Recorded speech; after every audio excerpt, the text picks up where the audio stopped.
First important है, most important news ये बन चुकी है आपकी। Russia sent upgraded fuel to India for the first time. जी हाँ, फर्स्ट टाइम, पहली बार। कहाँ पे? एट तमिलनाडु। तमिलनाडु के कौन से एरिया में?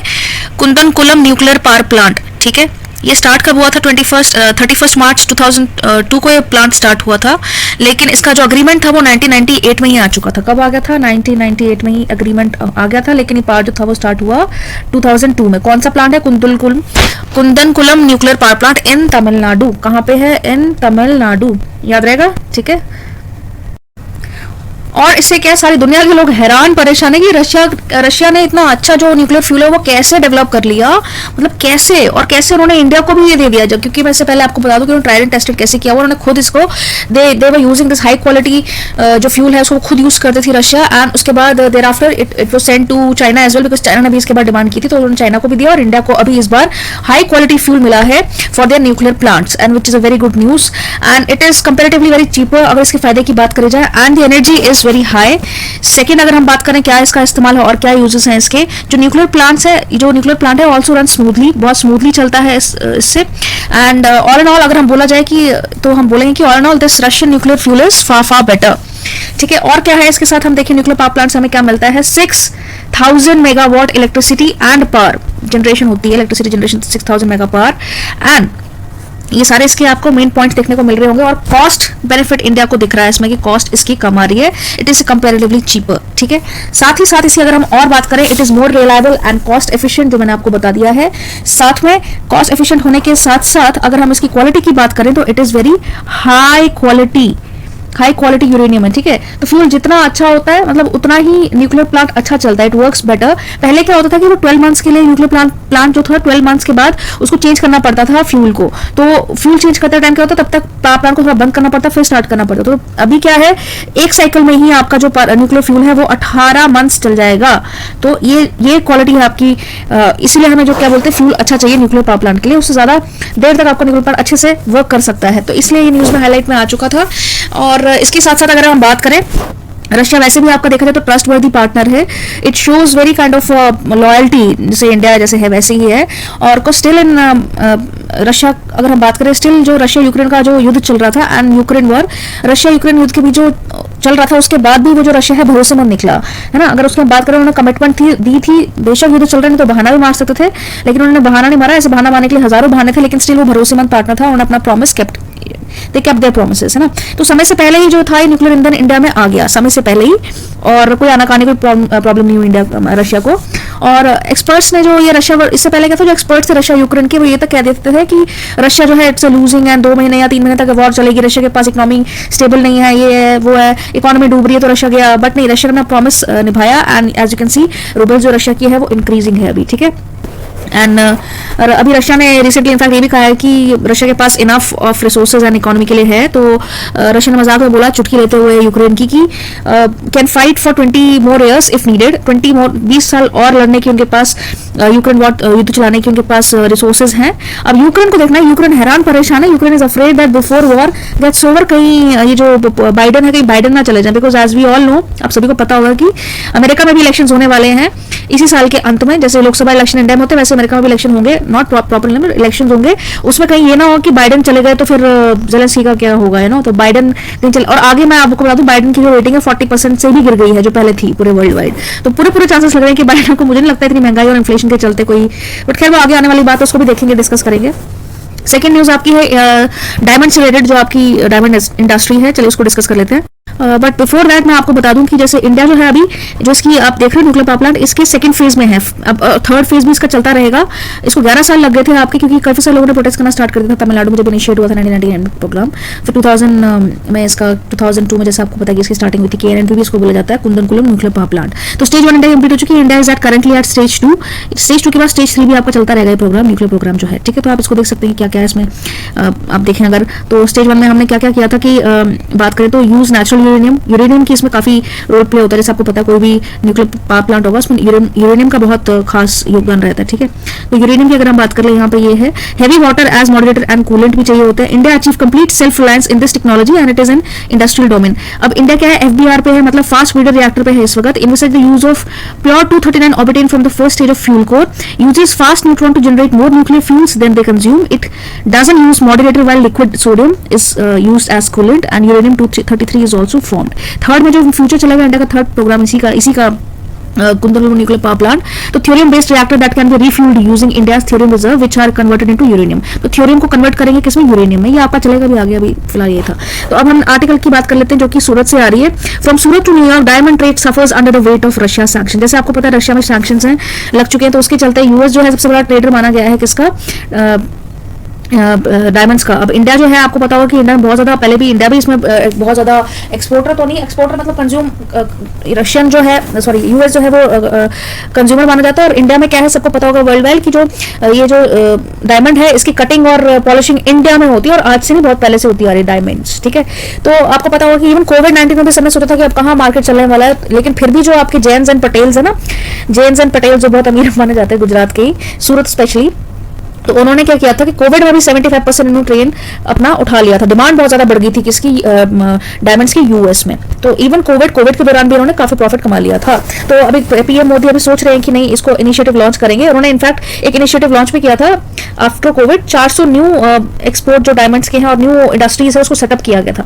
400 न्यू इंडस्ट्री सेटअप की गई थी इसी डायमंड ट्रेड की इंडस्ट्री जब कोविड हुआ था, कोविड के बाद भी, बिकॉज उन्होंने पहचाना कि नहीं इस सेक्टर में बहुत ज्यादा इनिशिएटिव लिया जा सकता है, ठीक है। तो India is a hub of diamond cutting and polishing, ये आपको पूछा जा सकता है।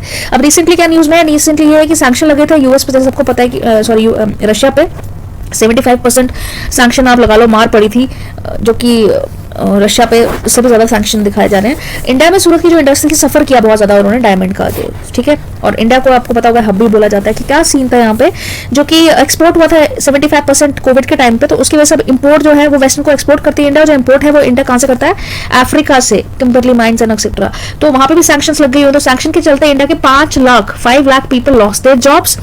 एंड जो रशिया पे सैंक्शंस थी 75% रूस, उससे जो इंडिया में 5 लाख पोस्ट तो गई, साथ में 12 लाख जो मतलब 12 लाख लोग जो पटेल्स गुजरात के और जो जैन्स हैं उनको भी काफी दिक्कत का सामना करना पड़ा, इस कम्युनिटी को भी, ठीक है। तो अब डायमंड ट्रेड की अगर हम बात करें, काफी रिच है, we own very rich trade in that, and 20% India ने 28% एक्सपोर्ट भी इंडिया ने किया था, अगर मैं डेटा की अगर बात कर लूं। तो नेक्स्ट आर्टिकल हमारा इसी से रिलेटेड, अब ये खत्म होता है, अब आप देख सकते हैं आपको पता होगा। अब नेक्स्ट आर्टिकल हमारा किस चीज से रिलेटेड है, तो वो हम बात कर लेते हैं कोविड वैक्सीन की। आप बोलोगे कोविड वैक्सीन, तो ये क्या आप बता रहे हैं, कोविड वैक्सीन है, बट इसमें हम डेल्टा वेरिएंट की बात करेंगे जो कि पशुओं के लिए, for it is a vaccine that is created for animals. उस वैक्सीन का नाम क्या है अगर मैं बोलूं तो उस वैक्सीन का नाम है एनोकोवैक्सीन फॉर एनिमल्स, ठीक है। रिसेंटली क्या है कि जो SARS-2 था ना, SARS-2 कोविड-19, उसके अंतर्गत जो मिनिस्ट्री ने कोविड-19 वैक्सीन डेवलप किया है फॉर एनिमल्स, जिसका नाम क्या है, जिसका नाम मैं आपको बता दूं है एनोकोवैक्स फॉर एनिमल्स, याद रहेगा, ठीक है। SARS-2 डेल्टा वेरिएंट के चलते था, और ये क्या करेगा कि वैक्सीन जब लगाएंगे तो वो इनएक्टिवेटेड रहेगा एनिमल्स में, मतलब जब इनएक्टिवेटेड मतलब जब उनको इन्फेक्शन जब तक नहीं होगा तब तक वो एंटीबॉडीज नहीं बनाएंगे, जब वो इन्फेक्शन होगा तब वो एक्टिवेट हो जाएगा अपने आप। तो इनएक्टिवेटेड इसको बोला जाता है, जो डोसेज उनको लगेगी, एनिमल्स के लिए भी है, ठीक है। नेक्स्ट आपका आर्टिकल है हिमाचल से रिलेटेड। हिमाचल प्रदेश जो आपको पता होगा बिकम्स द फर्स्ट, क्या है, becomes the first ever state to use the drone policy use करने का फर्स्ट इनिशिएटिव लिया है किसकी सरकार ने, हिमाचल प्रदेश की सरकार ने। मैं बता दूं ये फर्स्ट है। Himachal Pradesh becomes the first Indian state to approve a policy for drone. बहुत इंपॉर्टेंट न्यूज आपकी आ जाती है। और ये कौन है आपके, इन्होंने जो आपके हिमाचल के जो चीफ मिनिस्टर, जिसकी मैं बात कर रही हूँ, हिमाचल के जो चीफ मिनिस्टर हैं, जिनका नाम है, क्या नाम है इनका, जयराम ठाकुर हैं। इन्होंने क्या किया है, इन्होंने ये पॉलिसी लॉन्च किया। इसके तहत क्या होगा कि जो क्रेडिट्स होंगे, मतलब यहाँ वो इंक्रीज किया जाएगा, और साथ में इनकी जो जॉब्स होंगी 10,000 जॉब्स जो है अपकमिंग 3 इयर्स में आएंगी, इनकमिंग 3 इयर्स में जनरेट की जाएंगी इस सेक्टर से रिलेटेड। तो इमेजिन, और इस पॉलिसी को आप, एक और पॉलिसी है जो याद रखें, जिस पॉलिसी को बोलते हैं गरुड़, GARUD, गरुड़ पॉलिसी भी आपकी क्या हिमाचल से रिलेटेड है, जिसका नाम क्या है, governance and reforms using drone. क्या है, governance and reforms using drones. तो गरुड़ करके ये इसके अंतर्गत एक इनिशिएटिव लिया गया है, वो आपको समझ में आ चुका होगा। बहुत इंपॉर्टेंट न्यूज थी आपके लिए। और आइए बढ़ते हैं नेक्स्ट आर्टिकल की तरफ। नेक्स्ट आर्टिकल हमारा बात करता है इंडो चाइना वॉर की। ठीक है, चाइना ने क्या बोला, चाइना ने क्लियर कट बोल दिया है कि China won't hesitate to start a war over Taiwan. अगर ताइवान ने बोला कि हम इंडिपेंडेंस की अगर उन्होंने नाम भी लिया तो उन्होंने स्ट्रेट अवे बोल दिया है चाइना ने बीजिंग से कि बीजिंग कभी ये टॉलरेट नहीं करेगा। कहां पे बोला है ये, एक शंघाई लाई डायलॉग चल रहा है सिक्योरिटी समिट इन सिंगापुर। वहां पे फेस टू फेस जब मीटिंग्स हुई सभी की तो उन्हीं के सामने रशिया के जो जनरल थे उन्हीं के सामने फेस टू फेस चाइना के जो डिफेंस जो डिफेंस थे उन्होंने स्ट्रेट अवे बोल दिया। उनकी तरफ से क्या नाम था उनका, विया फैंग, इनके नाम कुछ अजीब से होते हैं। उन्होंने स्ट्रेट अवे बोल दिया अमेरिका को मुंह पे, या मतलब सारे थे वहां पे। कौन सा डायलॉग था, शंघाई लाई डायलॉग सिक्योरिटी समिट सिंगापुर। कहां पे, याद रखें सिंगापुर। वहां पे क्या बोल दिया कि अगर उन्होंने नाम भी लिया ताइवान ने इंडिपेंडेंस का तो हम लोग वॉर करेंगे और हम अपनी मदरलैंड को प्रोटेक्ट करेंगे। ये चाइना का ही पार्ट है। तो won't hesitate to start a war over China, said China. अगर ताइवान में अपनी इंडिपेंडेंस घोषित करता है तो चाइना सोचेगा भी नहीं, सीधे अटैक कर देगा and war over China start हो जाएगी। और ये हो रहा है कहां पे, Shangri-La dialogue security summit in Singapore, वहां पे हो रहा है। और वहां फेस टू फेस मीटिंग में यूएस के डिफेंस मिनिस्टर के साथ चाइना की डिफेंस, चाइना की तरफ से ये वार फैंगर पहुंचे थे। और अमेरिका की साइड से कौन थे, ऑस्टिन। अमेरिका की साइड से ऑस्टिन। तो उन्होंने क्या है मतलब उन्होंने क्या बोला कि पीस एंड सिक्योरिटी इंपॉर्टेंट है। उन्होंने इन रिटर्न क्या बोला, ऑस्टिन ने जो अमेरिका के थे कि पीस एंड सिक्योरिटी बहुत इंपॉर्टेंट है। और चाइना की तरफ से बहुत प्रोवोकेटिंग एक तरीके से डायलॉग बयान सामने आया है। और एक तरीके से अमेरिका की अगर हम बात करें अमेरिका का क्या स्टैंड है, कोई अगर ताइवान पर अटैक कर भी लेता है तो क्या स्टैंड है, तो उसकी एम्बिग्यूटी बनी हुई है। एम्बिग्यूटी अगर मैं बोलूँ मतलब अभी तक क्लियर नहीं है, असमंजस में, या वो टाइम आने पर देखा जाएगा। मतलब क्लियर नहीं है, असमंजस धुंधली सी एक, अगर मतलब वो देखा जाएगा टाइम आने पर। इसको हम बोलते हैं एक से अधिक मीनिंग भी इसका शाब्दिक अर्थ बोलो एम्बिग्यूटी, मतलब एक तरीके से टाइम विल टेल। अमेरिका और ये डिफेंस मतलब स्ट्रेटेजिक मूव भी बोलते हैं, पर इसमें स्ट्रेटेजिक मुझे लगता नहीं है कि वी ऑल नो राइट कि अमेरिका का कुछ स्टैंड क्लियर नहीं रहता है। आई डोंट थिंक कि वो तो खैर टाइम की बात है। फॉरेन पॉलिसी में इसको एम्बिग्यूटी को बहुत बचा के रखते हैं, देखा नहीं जाता। मतलब हम बोलते हैं ना एम्बिग्यूटी बनी हुई है कि देखा जाएगा, प्रोबेबिलिटी है, ऐसा कुछ। ठीक है, तो जापान ने भी इसके क्या साथ में वार्निंग की। उन्होंने भी सामने बोल दिया कि यूक्रेन में आज अटैक जो हो रहे हैं वो साउथ ईस्ट एशिया में भी हो सकता है इन फ्यूचर। तो उन्होंने एक तरीके से चाइना को चेताया। तो ताइवान का क्या प्रोबेबिलिटी जो बनती है युद्ध की वो यहाँ पे भी हो सकती है। तो रूल बेस्ड ऑर्डर होना चाहिए, उन्होंने बोला, needs to be fulfilled by countries. Japanese ने बोला कि जो एक रूल बेस्ड है उसको फॉलो करके एक सभी कंट्रीज को सहमति जतानी चाहिए। बेसिकली चाइना के अगेंस्ट क्रिटिसिज्म किया जापान के, और तो एक तरीके से वैसा ही। अब हम नेक्स्ट आर्टिकल देख लेते हैं जो कि है हमारा रिलेटेड। ये देखिए, जो मैं उससे पहले आपको मैं फेस दिखा दूं, ये ऑस्टिन है जो बोल रहे हैं वहां पे। कौन सा डायलॉग है ये, शंघाई लाई डायलॉग चल रहा है। ठीक है, ये ऑस्टिन है अमेरिका की तरफ से जो बोल रहे हैं। ठीक है, नेक्स्ट हमारी न्यूज है यहाँ पे। जो न्यूज हमारी आ रही है वो है वैली दो जावरी। वैली दो जावरी, आप बोलोगे क्या नाम है ये। ऑब्वियसली ये आपको साउथ अमेरिका में आपको एक प्लेस देखने को मिलेगी जो कि आपकी ब्राजील और पेरू के साइड में बॉर्डर के लगती है। और बहुत दूर दराज वाला इलाका है। यहाँ पे आपको कुछ कम्युनिटीज देखने को मिलेंगी जो कि इजीली एक्सेसिबल नहीं है और बहुत दूर मतलब हाल फिलहाल दूर ही रहता है। तो यहाँ पे क्या है कि दो ब्रिटिश जनरल थे। एक ब्रिटिश जनरल जिनका नाम था जर्नलिस्ट जिनका नाम था डैम फिलिप्स, एंड एक ब्राजीलियन इंडिजीनियस जो एक्सपर्ट थे जिनका नाम था ब्रूनो अरांगे। वो क्या पाए गए, मिसिंग पाए गए हैं अमेजोन के जंगलों में। अब इस एरिया का नाम है जो आने वाला जो क्या नाम है, इसी एरिया का बोलते हैं दो जावरी।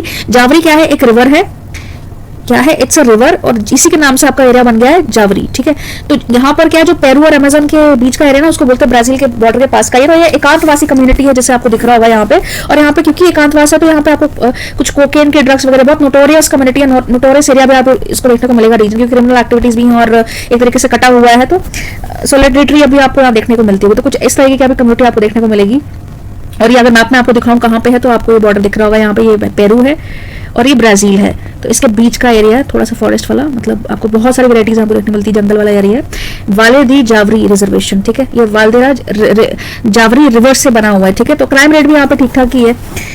आई होप आपको क्लियर हो चुका होगा, ये समझ में आ गया। कुछ देखने में इस तरीके से लगता है, सूखा हुआ नहीं, बहुत हरा भरा इलाका जिसको हम बोलते हैं वाले दी जावरी नेशनल पार्क आपको देखने को मिल रहा है। नेक्स्ट टॉपिक हमारा है बिम्स्टिक ब्रिज, उससे रिलेटेड है। रिसेंटली उन्होंने क्या किया, 125th क्या है 125th एनिवर्सरी जो है अपनी सेलिब्रेट की है, जिसको हम बोलते हैं, बहुत फेमसली इसको जाना जाता है बिम्स्टिक के नाम से। ठीक है, एक ब्रिज है उसके बारे में हम पढ़ लेते हैं। 125वीं उन्होंने अपनी सेलिब्रेट की है और इसमें कौन कौन सी कंट्रीज हैं सबसे पहले मैं बता दूं कौन कौन से पार्टिसिपेंट हैं। बांग्लादेश, श्रीलंका, नेपाल पहले नहीं था, भूटान, थाईलैंड एंड म्यांमार। ठीक है, वो अभी बाद में ऐड हुए थे।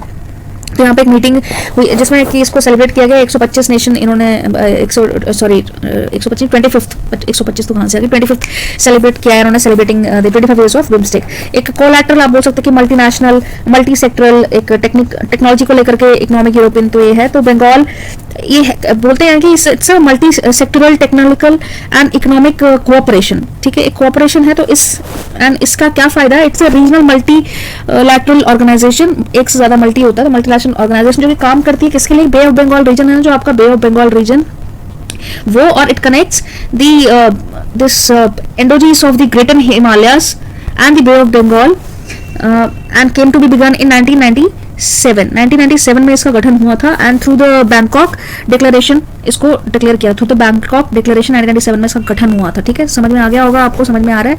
अब मैं आपको दिखा दूं कौन कौन सी कंट्रीज हैं, आपको दिख ही रहा होगा, बांग्लादेश है, यहाँ पे नेपाल है, फिर भूटान है, थाईलैंड है, म्यांमार है, और कुछ कंट्रीज बाद में भी ऐड हुई। ठीक है, तो ये था। अब इसके बाद हम बात कर लेते हैं नेक्स्ट टॉपिक की, जो कि है इंटरनेशनल मॉनेटरी फंड से रिलेटेड है। जैसे कि आपको पता होगा इसके जो हेड है वो श्रीनिवासन को, कृष्ण श्रीनिवासन को अपॉइंट कर दिया गया है, जो कि 22 जून को डिक्लेयर कर दिया जाएगा। श्रीनिवासन जो है न्यूज में है रिसेंटली, वो हेड बनेंगे, जी हाँ, किसके, आईएमएफ के। आईएमएफ इंटरनेशनल मॉनेटरी फंड, जैसे आपको पता होगा ब्रिटेन, उसकी हिस्ट्री में बाद में जाती हूँ, पर पहले आपको पता होना चाहिए कि श्रीनिवासन बने हैं। मैं आपको उनकी पिक्चर दिखा देती हूँ, अगर आपको दिख रहा होगा तो ये है, जैसे दिख रहा होगा आपको, तो ये है भारत के श्रीनिवासन आईएमएफ के एशिया प्रशांत विभाग के प्रमुख होंगे, है ना। तो ये न्यूज रहा है, तो मैं आपको दिखा देती हूँ पहले इसका कि क्या ये इसका क्या रिलेवेंट है इस न्यूज का, यहाँ पे मैं क्यों बता रही हूँ, क्या किस चीज से रिलेटेड होगा ये। तो चलो इसको देख लेते हैं। कृष्ण श्रीवासन जो है श्रीवासना आईएमएफ के मैनेजिंग डायरेक्टर होंगे। जून 2022 को इनको अपॉइंट किया जाएगा, और इनके पास जो है एक तरीके से एक्सपीरियंस था, इनके पास और भी बड़ा एक्सपीरियंस है इसके अलावा भी। ठीक है, क्या है, 27 साल का एक्सपीरियंस है, और 23 तारीख को ये रिटायरमेंट ले लेंगे, मतलब रिटायरमेंट इन्होंने ली थी मार्च के। तो उसके बारे में इसका बात कर लेते हैं इसके ऊपर कि had an experience of 27 years, इनके पास 27 साल का एक्सपीरियंस है। From experiencing starting from 1994 in the economist programme, he is currently deputy director in APD. Currently क्या है, ये डिप्यूटी डायरेक्टर है, where he oversees the department surveillance work on a number of large and systematically important countries like China and Korea. मतलब वहां पे ADB जिसको बोलते हैं, एपीडी जो इनका है, मतलब डिप्यूटी डायरेक्टर इन एपीडी, उनको सर्वेलेंस में उनको देखते हैं मॉनेटरी से related, specially China and Korea. तो आईएमएफ का गठन आपको पता है कब हुआ था, 189 इसके मेंबर्स थे। आईएमएफ कंट्रीज को क्या है, मतलब एग्जीक्यूटिव बोर्ड इन प्रमोशन है to finance import, so that most powerful countries जो है उसको global economy have the most of voting power. तो यहाँ पे ऐसा नहीं कि सबको इक्वल वोट मिलेगा, जो मोस्ट फाइनेंशियली स्टेबल कंट्रीज उनको ज्यादा राइज मिलता है, क्योंकि वो मॉनेटरी फंड की बात चल रही है, फंडिंग की बात चली। जो अमीर कंट्री होंगे ऑब्वियसली उनके पास ज्यादा पैसा होगा, तो ज्यादा इन्वेस्ट करेंगे, उनके पास ज्यादा राइट्स दिए जाएंगे। तो IMF also known as the fund, UN conference in Bretton Woods से ये फॉर्म हुआ है, वाज कंसीव्ड, एंड वहां से इसका आपको पता होगा Britain would after world war जब न्यू ऑर्डर स्टार्ट हुआ था, तो तब आपको ब्रिटेन वुड स्टार्ट हुए थे। ब्रिटेन वुड्स के अकॉर्डिंग क्या था, आप ये ब्रिटिश पाउंड है, जर्मन मार्क है, फ्रेंच करेंसी है, यूएस डॉलर में, मतलब इसको ट्रेड स्टार्ट 1945 के, मतलब 44 अराउंड के आपका ब्रिटेन वुड जो था वो स्टार्ट हुआ था, आपको पता होगा। यहाँ पे क्या था, डिजाइन ब्रिटेन वुड सिस्टम में क्या था, foreign currency are linked to the US dollar which in turn is linked to gold. British pound यहाँ पे पर वैल्यू थी, German, Italian, Japanese, US dollar and so एक इकोनॉमिकली आपको बताएं कि साउंड करने के IMF International Monetary Fund recently news में भी रहता है, क्योंकि चाइना ने जैसे सी पैक के चलते उन्होंने पाकिस्तान को ट्रेड काफी सारा लॉस हुआ, तो आईएमएफ के पास जाएंगे। जब भी आप सोच लो कि आपको अगर वर्ल्ड ट्रेड किसी से आपको लेना है, तो आईएमएफ से अगर आप फंड लेते हो तो प्राइवेट फंक्शन एक तरीके से आपको बहुत फ्री में नहीं मिलेगा। वेराज अगर आप डब्ल्यूटीओ से लोगे, वर्ल्ड ट्रेड से लोगे, तो वो कुछ दर में, जैसे हम इंडिया श्रीलंका की मुफ्त में मतलब कुछ सहायता प्रदान कर रहे हैं, तो कुछ पैकेज वैसा होता है। लेकिन अगर आप आईएमएफ के पास जाएंगे तो वो ऑलरेडी डेवलपिंग कंट्रीज में वहाँ पे कुछ चार्जेस आपको देने पड़ेंगे, जिसकी वजह से आपका इन्फ्लेशन बहुत ज्यादा चलेगा, जो आपको सूद समेत वापस भी करना पड़ेगा। इसलिए आईएमएफ मतलब आप न्यूज में देख रहे होंगे, इसलिए इंपॉर्टेंट भी है। नेक्स्ट आर्टिकल हमारा बन जाता है किस चीज से रिलेटेड, एजेंसी से रिलेटेड बन जाता है, बहुत इंपॉर्टेंट है। यहाँ पे आपको टर्की और कुछ, अब पहले मैं भी दिखा देती हूँ यहाँ पे क्या है, ये देख लो आप पहले टर्की, जिसका नाम चेंज करके क्या हो गया, तुर्की हो चुका है, और साथ में आपको यहाँ पे दिख रहा होगा एजेंसी दिख रहा है, और यहाँ पे इसी के साइड पे आपको एक आपको यहाँ पे एनसी भी दिख रहा है। उसके नीचे मैं आपको दिखा दूं तो कुछ कंट्रीज में यहाँ पे आपको ग्रीस देखने को मिलेगा। ठीक है, ग्रीस, ये एथेंस उसकी कैपिटल। तो ये आपका, अब यहाँ पे आपको मैं 2 कंट्रीज पे फोकस करने के लिए बोल रहा हूँ, साथ में पहले एजेंसी को देख लीजिए, उसके बाद आपको एएनसी आपको पता है इसके वेस्ट में वैसे क्रेटा करके यहाँ पे भी एक है, मैं आपको दिखाऊँ यहाँ पे, ये देखिए क्रीट या क्रेटा करके आप उसको बोल सकते हैं। ये क्या है, ग्रीस है आपका, ग्रीस की कैपिटल क्या है, एथेंस। ठीक है, और एक क्रीटा इसके साउथ में है, किसके, एजेंसी के साउथ में, और यहाँ पे आप आ गए टर्की, मतलब एक तरफ ग्रीस एक तरफ टर्की, और बीच में क्या है, एजेंसी। अब इसकी इंपॉर्टेंस क्या है, साइड में आपका यहाँ पे एजेंसी इसके वेस्ट में आपको देखने को मिलेगा, किसके, एजेंसी के, और इसके साउथ में आपको क्या देखने को मिलेगा, क्रेटा। ठीक है, CRET, ये सी ऑफ क्रेटा, और एक कंट्री भी आपको आइलैंड भी आपको देखने को मिलेगा। तो कुछ लोकेशन आप देख लें, आपके रिसेंटली न्यूज में था, क्या था, टर्किश प्रेसिडेंट ने क्या बोला, टर्किश प्रेसिडेंट ने वार्न किया किसको, ग्रीस को, कि जो आपका मिलिट्री प्रेजेंस है एजियन आइलैंड पर ग्रीस के द्वारा बढ़ाया गया है, ये कई सारी ट्रीटीज को वायलेट करता है, जहां पर इस बात को गारंटी किया गया था कि एजियन आइलैंड को अनआर्म रखा जाएगा और वहां पर उसका मिलिटराइजेशन नहीं किया जाएगा। इसलिए टर्किश प्रेसिडेंट ने क्या वार्न किया है ग्रीस को कि वो एजियन सी में जो भी आइलैंड है उन्हें डीमिलिटराइज करे। यहां पर कुछ समय से टर्की ने बोला, ठीक है, टर्की ने बोला किस पे, ग्रीस के ऊपर, ठीक है। तो उन्होंने बोला यहाँ पे कुछ समय पहले ग्रीस की जो प्रेसिडेंट है उनकी विजिट हुई, कहाँ पे, ग्रीस में प्रेसिडेंट की जो यूएसए के जो प्रेसिडेंट थे उनकी विजिट हुई, उसको लेकर यहाँ पर बात हुई कि टर्की ने आरोप लगाया ग्रीस के ऊपर कि जो हथियार टर्की को यूएसए से मिलने वाले थे, इस विजिट के बाद उन्हें वो रोक दिया गया है। तो यहाँ पे ग्रीस के प्रभावों के चलते ऐसा हुआ है। तो ग्रीस टर्की के हितों को प्रभावित कर रहा है और एजियन सी में अपनी मिलिट्री प्रेजेंस को बढ़ाने की कोशिश कर रहा है। तो ये जो टर्मोइल है एजियन सी के चारों ओर चल रहा है। और let's see the location on the map now. जैसा मैंने आपको बता दिया कि मैप की लोकेशन बहुत इंपॉर्टेंट रहती है, उसको ध्यान से देखें। जैसा कि आपको मैप में दिख ही रहा होगा, यहाँ पे क्या है, जो Aegean Sea is a part of Mediterranean Sea. जो एजियन सी है किन दोनों कंट्रीज के बीच में है, टर्की एंड ग्रीस के बीच में, ठीक है। टर्की ने यहाँ पे आरोप लगाया था ग्रीस कि यूएसए से जो उनको फंडिंग मिलने वाली थी टर्की को, जब यूएसए के प्रेसिडेंट ग्रीस के दौरे पे आया तो उन्होंने रद्द कर दी जो टर्की को हेल्प मिलने वाली थी। उन्होंने कहा कि इससे ग्रीस क्या है, डीमिलिटराइजेशन और ये सब मैंने आपको बताया, वो खैर बाद में। आप लोकेशन देख लो, यहाँ पे टर्की, यहाँ पे ग्रीस है, ग्रीस का Athens.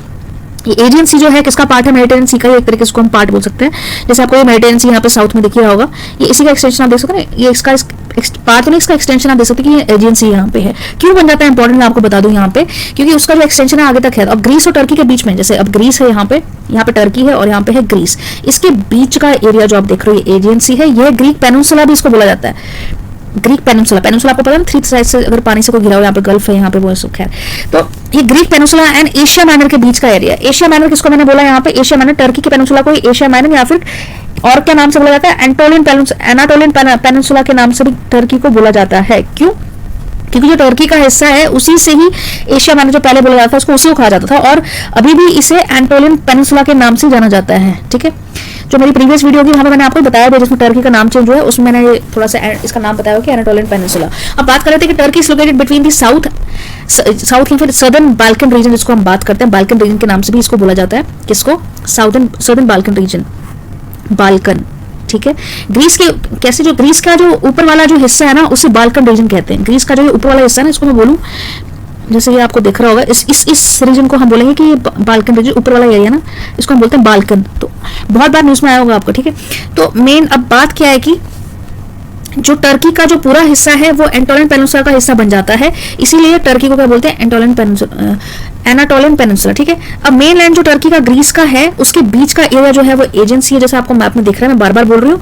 Further it is connected through the straits, अभी कनेक्टेड है स्ट्रेट से। अगर मैं बताऊँ क्या बात क्यों जाती है हमारे लिए लोकेशन, अगर हमें यहाँ से मूव करना है, सपोज अगर हमें वेस्ट टू ईस्ट मूव करना है या साउथ टू नॉर्थ मूव करना है, या यहाँ से अगर मैं बात करूँ ईस्ट टू वेस्ट अगर हमें मूव करना है, तो हमें पता है कि इस हिसाब से हमारी लोकेशन बहुत इंपॉर्टेंट हो जाती है। कैसे हो जाती है, जैसे हमें पता है ग्रीस के साइड पे हमारा लोकेशन के अगर हम देखिए एजेंसी यहाँ पे दार्दानेल से होते हुए जो स्ट्रेट है, ये पानी ना, स्ट्रेट से होते हुए हमें जाना पड़ेगा Sea of Marmara, and Sea of Marmara से होते हुए इस्तांबुल जो स्टेट है यहाँ पे बॉस्फोरा, एंड बॉस्फोरा से होते हुए हमें जाना पड़ेगा ब्लैक सी। तो इसलिए हमारी लोकेशन बहुत इंपॉर्टेंट हो जाती है अगर हमें यहाँ से इस तरफ किसी ने जाना है, ये पूरा सीक्वेंस याद रखना। और वैसे अगर यहाँ से किसी ने इस तरफ जाना है तो यहाँ पे सबसे पहले ब्लैक सी से पहले बॉस्फोरा जाना पड़ेगा, इस्तांबुल का जो स्टेट है यहाँ से होते हुए सी ऑफ मरमरा आएगा, सी ऑफ मरमरा के बाद उनको दार्दानेल्स में जाना पड़ेगा, स्टेट ऑफ दार्दानेल्स, वहां से होते हुए उनको एजियन सी या मेडिटेरियन सी के पास जाना पड़ेगा। तो ये आपकी लोकेशन बहुत इंपॉर्टेंट हो जाती है, किसी ने सीक्वेंस वाइज पूछ ली तो इसलिए आपकी बहुत इंपॉर्टेंट है लोकेशन, ठीक है। साथ में आपको पता होगा एजेंसी के साउथ में थोड़ा मेडिटेरियन सी से ऊपर क्या है, क्रेटे जो आइलैंड पड़ता है और सी भी पड़ता है, आपको मैं दिखा देती हूँ मैप में।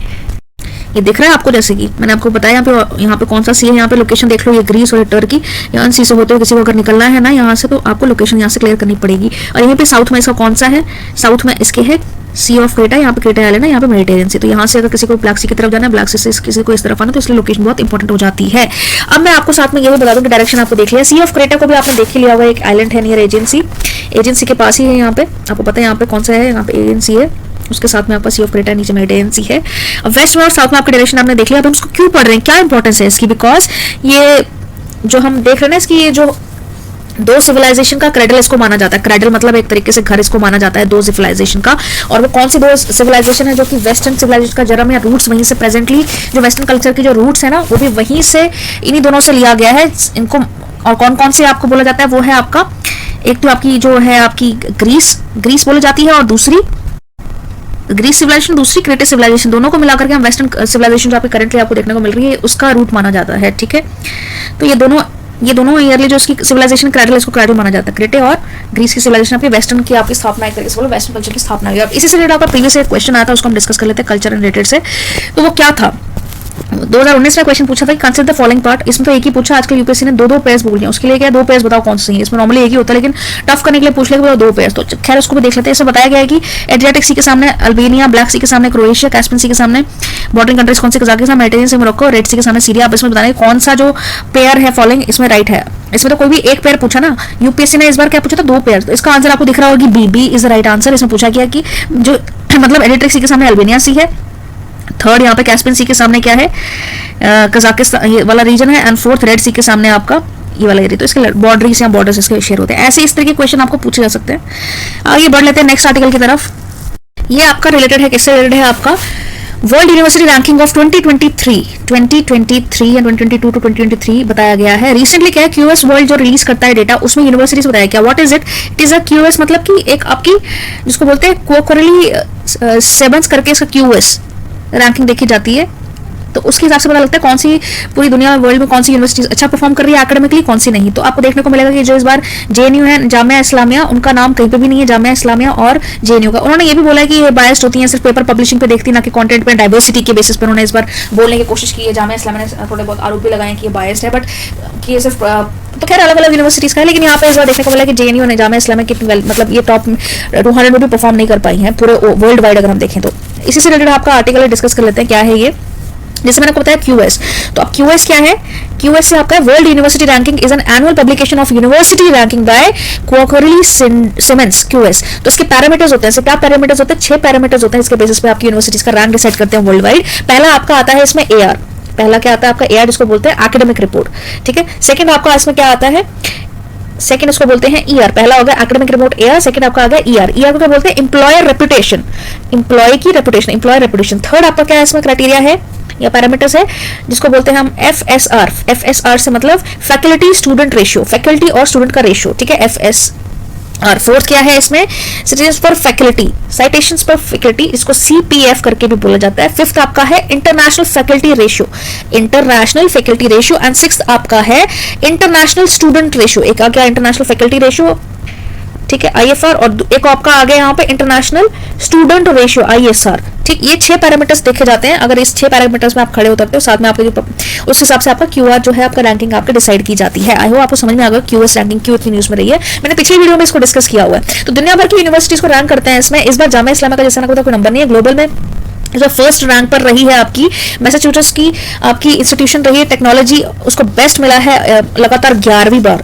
कितनी बार, 11वीं बार मैसाचुसेट्स को मिला है। और सेकंड यूनिवर्सिटी आपकी रही है Cambridge, followed by Stanford university third number पर रही है। और इंडियन इंस्टीट्यूट की अगर हम बात कर ले तो आपकी इंडियन इंस्टीट्यूट ऑफ साइंस, जिसको बोलते हैं IISc, Indian Institute of Science, IISc of Bengaluru, जो बेंगलुरु है, has emerge as the highest ranked Indian institute in 2023। कितनी प्लेस मिली है उसको, 31। आईआईसी बेंगलुरु जरूर याद रखना, Indian Institute of science Bengaluru को 31 प्लेस मिली है। कितने में से, 155 में से वर्ल्ड में 31st प्लेस पे वो रैंक किया है। इसी के साथ साथ कुछ और भी हैं, जामिया जेएनयू के अलावा भी हैं। और कौन कौन से हैं वो तो इस बार आए नहीं, इस बार कौन कौन सा है, आईआईसी बेंगलुरु ने टॉप किया है, 31st रैंक इंडिया की तरफ से, वही 31st रैंक आउट ऑफ 155। इसी के साथ साथ आप किया है आईआईसी बॉम्बे, जो आईआईटी बॉम्बे, और साथ में आपकी आईआईटी दिल्ली, ये आपकी रैंक रही है। और इन्होंने 200 में टॉप 200 में रैंक किया है हासिल। ठीक है, तो ये आपकी छोटी सी आपकी यूनिवर्सिटी से रिलेटेड आपका था। अब नेक्स्ट आर्टिकल की तरफ हम बढ़ चलते हैं।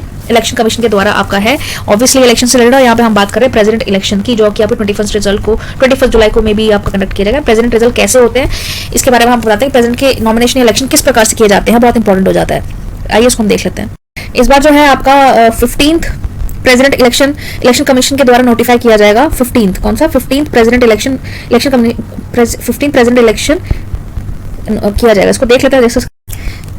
How is the president of India elected, है ना, let's discuss. So under article है, यहाँ पे कुछ मैं बता दूं, आर्टिकल बहुत इंपॉर्टेंट है, पढ़ लेना अपनी लक्ष्मीकांत में जाकर के, दोबारा से इसको देख लेना।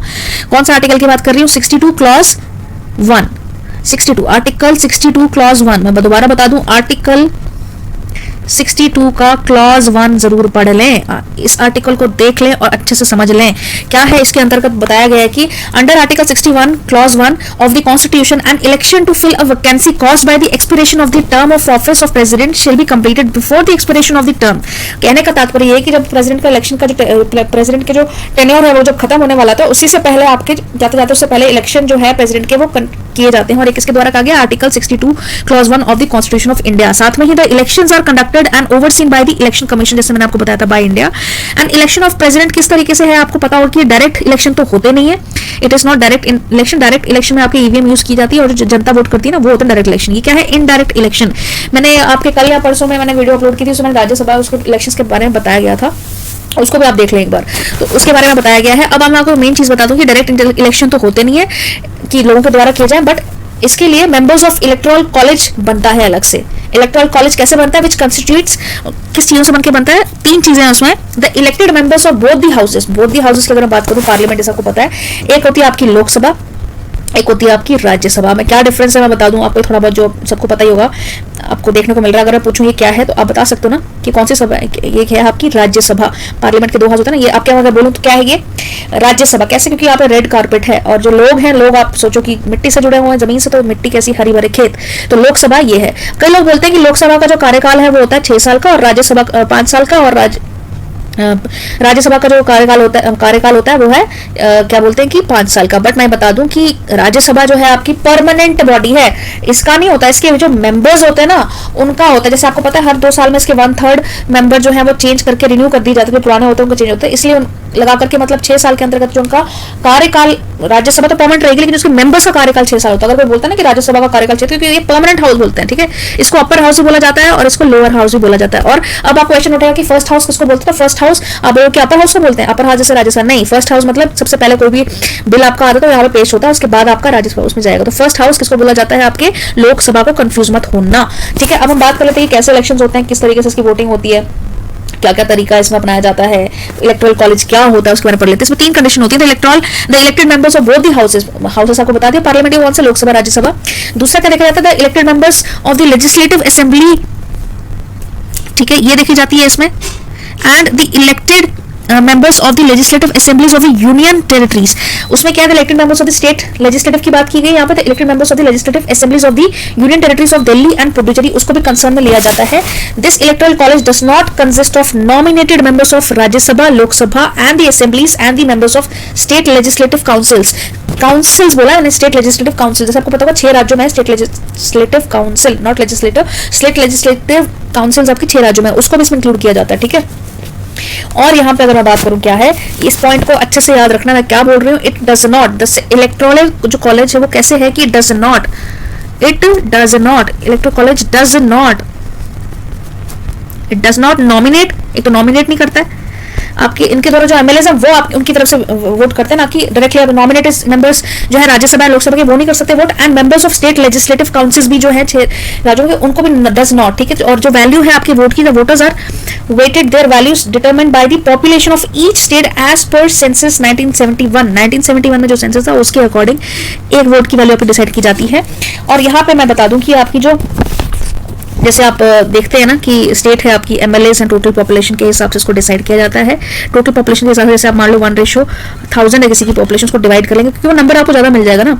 जैसे मैं आपको दिखाऊं कैसे डिसाइड होता है, 1 वोटर 1 पीपल, यहाँ पे आपकी तरफ से जो हमने इसको सिलेक्ट कर लिया वो है। तो टोटल पॉपुलेशन उसको डिवाइड कर लेंगे और मल्टीप्लाई कर लेंगे 1000, जैसे आपका सपोज करें नंबर है, तो उससे आपको रिजल्ट मिल जाएगा कि कितने आपने वोट किया। और एक एमएलए का वोट की जो वैल्यू होती है वो इक्वली रहती है। एक एमएलए ने वोट किया उसकी वैल्यू तो इक्वली रहेगी, लेकिन संख्या अलग अलग आएगी। जैसे अगर आपकी पॉपुलेशन बिहार की ज्यादा है तो वो अगर डिवाइड करोगे मल्टीप्लाई बाय 1000 तो उसका नंबर कुछ और आएगा, वैल्यू तो वोट की एक ही रहेगी। एक वैल्यू का एक ही वोट का मतलब एक वोट मतलब क्या होता है कि इसमें जो वोट करते हो उसमें ऐसा नहीं होता कि प्रेफरेंस, ट्रांसफरेबल वोट इसको बोला जाता है। इसलिए ट्रांसफरेबल वोट मतलब पहले आपको एमएलए को वोट करना पड़ेगा कि फर्स्ट प्रेफरेंस किसको दी है, इसके बाद आपको सेकंड भी देनी पड़ेगी, थर्ड भी देनी पड़ेगी, इस हिसाब से वोटिंग की जाती है, ठीक है। ट्रांसफरेबल वोट भी इसको बोला जाता है। ऐसा नहीं कि सिर्फ एक को वोट किया, आपको वोट जब आप करने जाते हैं तो उसमें फर्स्ट आपने मतलब आपके मेंबर्स को आपको सिलेक्ट करके भेजा है तो वो फर्स्ट, सेकंड एंड थर्ड इस प्रकार से इसको ट्रांसफरेबल वोट भी इसको बोला जाता है, ठीक है।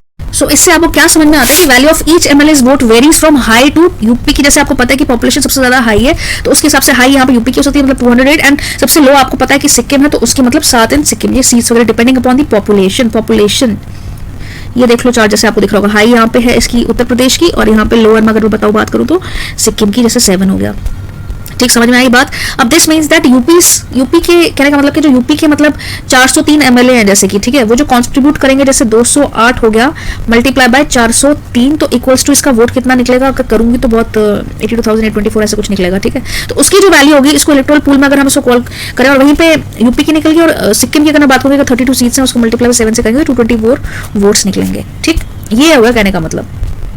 जो तो वोट अब साथ में वेटेज है वोट्स की from all over the assemblies add up to 5.43 lakhs, कितना 5.43 lakhs, and the process demands that the 776 MLAs जो हैं should contribute the same total of votes as the MLAs, thus the value of each MP vote is 5.3 lakh divided by 776। तो इसी हिसाब से जो आपके each MLA की वोट है वो 776 से डिवाइड करके बनती है, तो राउंड फिगर आपका हो जाता है वो 700 कुछ के आसपास, राउंड फिगर हम डिवाइड करते हैं इसको divided by. So the combined electoral pool from the assemblies and parliament adds up to the total 10.86 lakh के अराउंड। तो प्रीवियस ईयर भी एक क्वेश्चन आया था, उसको डिस्कस कर लेते हैं। इससे रिलेटेड आपको प्रीवियस ईयर एक क्वेश्चन आपका इससे रिलेटेड आया था, वो बहुत इंपॉर्टेंट हो जाता है आपके एग्जाम पॉइंट ऑफ व्यू से, उसको देख लेते हैं क्या था, डिस्कस कर लेते हैं। क्या पूछा था कि with reference to the election of the president of India consider the following statement दिया था, the value of the vote of each MLA varies from state to state, the value of the vote of the MPs of the Lok Sabha is more than the value of the MPs of the Rajya Sabha.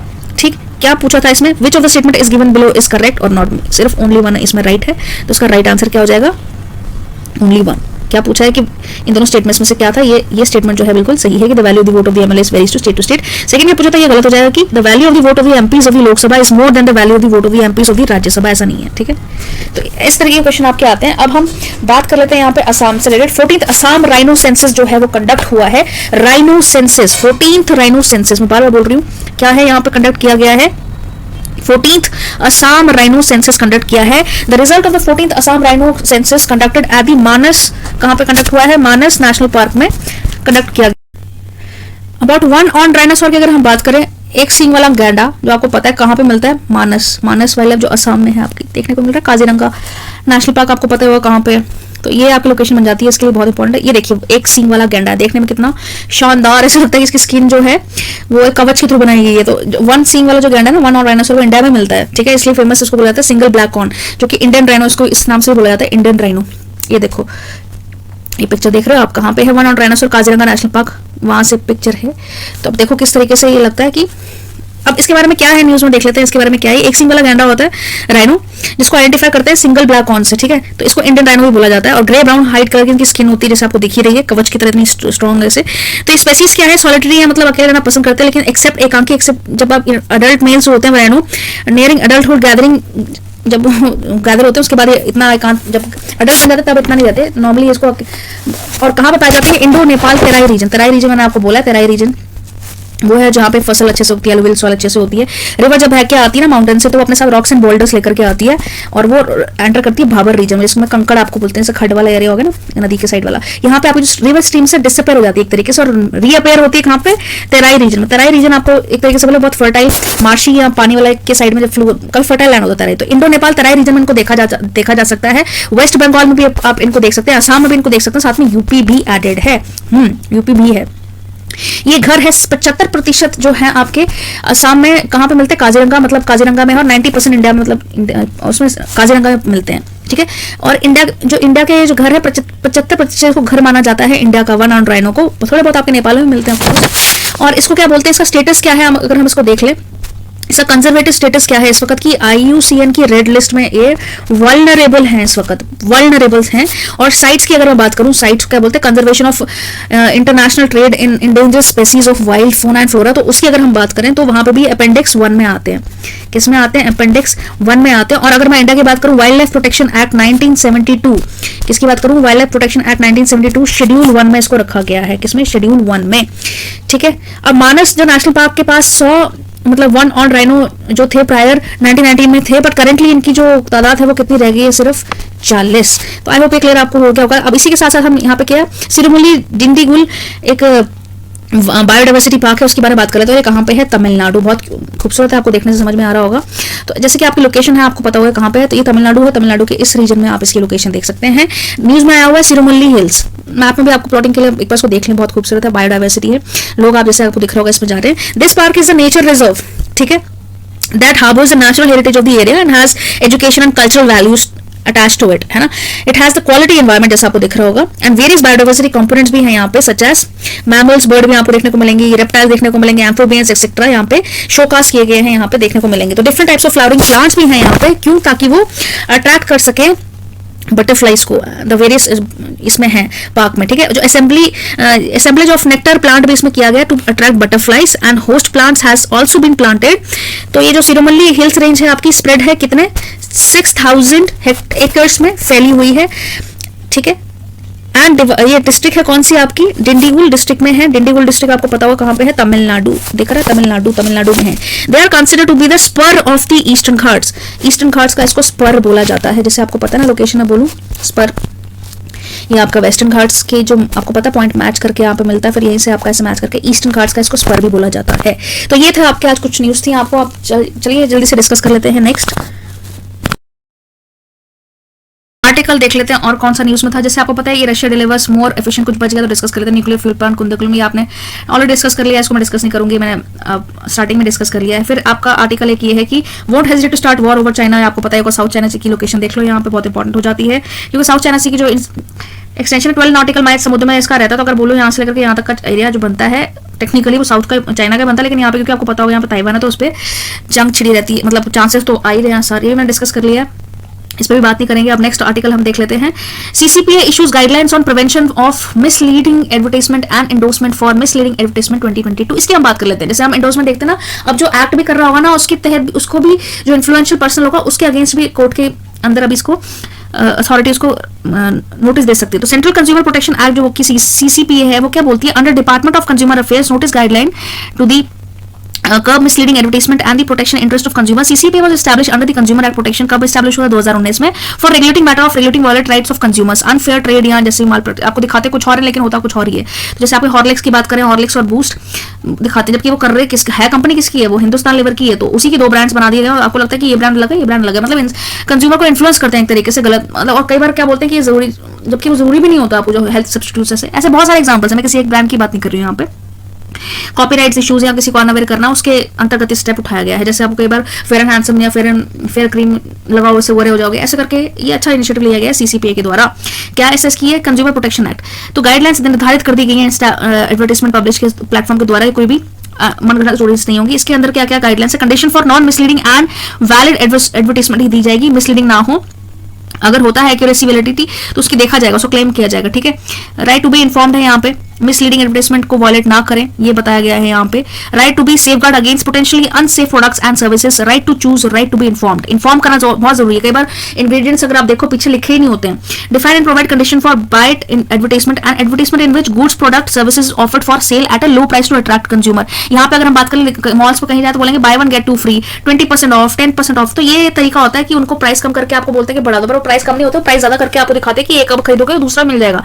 ये कुछ selling तरीके होते हैं बेचने के products के, ठीक है. तो इट ऑल्सो प्रोहिबिट्स शुगर के एडवर्टाइजमेंट जैसे कि बड़ा चला के दिखा देना, प्रोहिबिटेड एंड रिस्ट्रिक्टेड लॉस के खिलाफ. And free claims advertisement shall not describe any goods products or services free in consumer pay of packaging or any other unavoidable costs. Children targeting advertisement shall not encourage or inspire emulating behaviour, shall not feature any personalities from sports, music, cinema. यहाँ से हमको prohibit कर दिया गया, अच्छी बात है, ठीक है. ये था आपका किससे रिलेटेड था, आपका CCPA issues guideline on prevention of misleading advertisement, ठीक है. सीसीए क्या है आपका, सेंट्रल कंज्यूमर प्रोटेक्शन अथॉरिटी, उसके द्वारा है, ठीक है. कब ये बना था, 2019 में बना था, ठीक है. अब आगे हम बात कर लेते हैं. एक और है, PM inaugurates headquarters of in space at Bhopal Ahmedabad.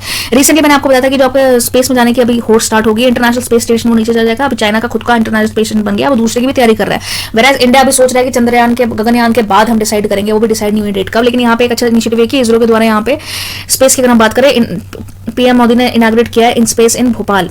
Bhopal कहाँ पे आपका, एमपी में. और जो क्या है, डिसीजन इन स्मॉल स्पेस से भी binding all stakeholder including ISRO भी इसमें शामिल है. टेक्निकल अकेडमी में ये स्पेस से रिलेटेड आपका आ चुका है, ठीक है. आगे हम बात कर लेते हैं यहाँ पे 5 countries elected to serve on UN Security Council. UN Security Council की अगर हम बात करें UNSC, तो यहाँ पे 5 कंट्रीज है. कौन सी, Ecuador, Japan, Malta, Mozambique and Switzerland जो है UNSC में नॉन परमानेंट मेंबर्स 2023 से 24 तक के टर्म के लिए. अभी जो ये है इसको सेलेक्ट की गई हैं और ये रिप्लेस करेंगी, किसको रिप्लेस करेंगी, ये रिप्लेस करेगी India, Ireland, Kenya, Mexico, Norway. कौन सी बार बार बता रही हूँ कौन से सिलेक्ट हुए यूएनएससी में, यहाँ पे Ecuador, Japan, Malta, Mozambique and Switzerland select हुए हैं। और जो रिप्लेस करेंगे कौन सी कंट्रीज हैं, वो रिप्लेस करेगी इंडिया को, आयरलैंड को, कीनिया को, मैक्सिको एंड नॉर्वे, जिनका 2022 में जो टेन्योर था खत्म हो। जैसे आपको पता ही है, आपको यहाँ पे यूएन काउंसिल में 15 मेंबर जो है, 5 परमानेंट मेंबर्स होते हैं, 10 आपके अनपरमानेंट मेंबर्स होते हैं। तो इंडिया को भी टेन्योरशिप मिली थी इस साल के 2022 में एंड हो जाएगी इसकी, ठीक है। तो UNSC is one of the 6 principal organ of UN, ठीक है। UNSC is composed of 15 members, जैसे मैंने आपको बता दिया। India began its 2-year term, कब स्टार्ट हुआ था यूएनएससी में इंडिया का, जनवरी 2021 में स्टार्ट हुआ था। की प्रायोरिटीज इंडिया ने क्या क्या किया इस दौरान, उसने बोला इंडिया ने क्या क्या इसमें काम किया, किस चीज को लेकर कि मेक एंड काउंटर टेररिज्म को लेकर के इंडिया ने बात उठाई थी, मोर इफेक्टिव पीस कीपिंग हो and UNSC decision making more human centric. अब इंडिया तो ह्यूमन और अच्छी बातें ही करेगा। हाई लेवल सिग्नेचर एंड यूएनजे में अडॉप्ट किया India sponsors resolution of multi language. हाँ, रिसेंटली आपको पता है कि यूएनसी ऑफ इंडिया की जो हिंदी लैंग्वेज है वो भी एक्सेप्ट हो चुकी है, साथ में उर्दू भी है, लेकिन हिंदी लैंग्वेज अब वहां पे भी पब्लिश किया जाएगा न्यूज मैगजीन्स उसमें यूएनजी में। बहुत बड़ी बात है ये रेजोल्यूशन जो पास हुआ है। 6 ऑफिशियल लैंग्वेज है यूएन की तरफ से अभी तक, Arabic, Chinese, English, French, Russian and Spanish, but अब इंग्लिश को भी ऐड किया गया है और शायद उर्दू भी होगा, बट लेकिन इंग्लिश में सॉरी हिंदी को भी ऐड किया गया, तो बहुत बड़ी बात है। अब वन लाइनर में हम देख लेते हैं क्या क्या है। सेंट्रल इन्फॉर्मेशन कमीशन सीआईसी, ठीक है। CIC achieve consistent decline independency in RTI cases, ये देखने को मिल रहा है कंटिन्यूसली जो डिक्लाइन है वो आरटीआई कमीशन में देखने को मिल रहा है। साथ में आईईए के बारे में देख लेते हैं, International Atomic Energy Agency. India abstain from the resolution criticising Iran, ये आपको न्यूज में होगा कि जैसे इंडिया ने रशिया को एब्सटेन किया था, वैसे यहाँ पे इंडिया ने ईरान के खिलाफ भी कोई स्टेप नहीं लिया, बिकॉज हमें अपना 4 बार है कोई मतलब अपने अपने फायदे में देखना है। इंडिया के साथ रहेगा, किसी के साथ रिश्ते खराब नहीं करना चाहेगा, तो ऑब्वियसली डिप्लोमेसी ऐसे ही वर्क करती है। इंडिया ने फिर से एब्सटेन कर दिया यहाँ पे इंटरनेशनल एटॉमिक एनर्जी एजेंसी के द्वारा, जो ठीक है। अब है US treasury currency monitoring list, जो की है India is one of the 12 countries on the monitoring list with regard to the currency practices. Currency practices की अगर मैं बात करूं, अभी भी आपको पता होगा जो रुपीज है ना 8 कंट्री में यूज होती है, जैसे बांग्लादेश हो गया आपका, मालदीव्स हो गया आपका, तो ये कुछ कंट्रीज हम पाकिस्तान वगैरह। तो अब ऐसे तो ऑफिशियली अगर आपको मैं बैकग्राउंड बताने लगूं तो बहुत पहले से पत्थर इंडस वैली सिविलाइजेशन से आपकी जो रुपीज है ना वो यूज होती थी करेंसी के रूप में, बहुत पहले से पत्थर की भी यूज होती थी। लेकिन शेषशाह सूरी के टाइम पे एक्चुअल में जो कॉइन था वो मतलब करेंसी के रूप में स्टार्ट हुआ था। बट खैर ये आप देख लेते हैं इसको, ये खाली थोड़ा सा मैंने आपको बैकग्राउंड देना था। Material current account surplus equivalent at least 2% of GDP over 12 month period. तो अब बात करते हैं national intelligence grid, net grid इसको बोला जाता है। Ministry of home affairs and cultural tenure of net grid CEO है इसके। Developing cutting edge technology to enhance India's counter terror capabilities promoted by 26/11 attack. इसको net grid project was approved in 2010, ठीक है। आपको सब पता ही 26/11 को जो अटैक हुआ था उसके खिलाफ। It is conceptualised as a seamless and secure database for information to terrorist economic crimes. उनका एक डेटाबेस तैयार होगा, इसको ट्रैक कर सके, उसको सस्पेक्ट करने में हेल्प होगी हमें, ठीक है। इसको नेटग्रिड को क्या बोलते हैं, database will be available for the so and so for CBI, ED, IB and इसमें डेटा रहेगा। जैसे use and file procedure, insurance regulatory development authority IRDA ने क्या किया, एक्सटेंड किया use of file procedure authorities life insurance to launch new product without prior approval. IRDA ने had earlier extended similar relaxation to health insurance को भी दिया था product as well as general insurance, ठीक है। अब हम बात कर लेते हैं यहाँ पे फास्ट रेडियो बर्स्ट, इसको एफबीआर बोलते हैं। FBR was discovered in 2007। Astronomers have reported FRB whose characteristics are different from almost all other FR previous detected. Bright burst sound of radio waves है whose duration life is millisecond scale, because of the which is difficult to detect them and determine their position in the sky. बहुत मुश्किल होता है इसको detect करना। Radio waves can be produced by astronomical object with changing magnetic field. Origin of FBRs are unknown. अब ये जो इसका ओरिजिन है उसको पता नहीं लगा पाए, अनोन ही रहा है, बट ये है। अब ब्राउन कॉटन से रिलेटेड है आपका अपना व्हाइट कॉटन तो देखा होगा, जैसे बुड्ढी माई के बाल नहीं होते बोलते हैं, ब्राउन कॉटन भी है, उससे रिलेटेड भी आप वन लाइन देख लेते हैं। ब्राउन कॉटन कंडू इज लोकल टू कर्नाटका, कहाँ पे, कंडू Karnataka. Variety of cotton that is recognised for its natural brown colour. Brown cotton is rain fed variety of cotton that is well suited for south India's environment, उसके लिए बहुत अच्छे से suited है। Naturally grown brown cotton are pest and drought resistant, pest and drought resistant भी अच्छी बात है। With brown cotton entire dying process is eliminated, इसमें डाइंग की जरूरत नहीं होती। And dye treatment are limited, मतलब लिमिटेड है। And is less usage of water, पानी की भी खपत कम होगी, और less waterless and consumption of chemicals, chemical भी इसमें कम यूज होगा, जो कि अच्छी बात है। आगे हम बात कर लेते हैं एमिलोइडोसिस, जो है एक रेयर डिजीज है जैसे आपको देखने को मिल रहा है। अकर्स व्हेन एबनॉर्मल प्रोटीन, जब प्रोटीन है normal not found in the body, अगर आपके प्रोटीन बॉडी में ना हो तो उसको उससे रिलेटेड आपका क्या डिजीज हो जाता है, amyloidosis. Called amyloid buildup in one's organ affecting their shape and functioning, shape और फंक्शन चेंज हो सकती है इससे।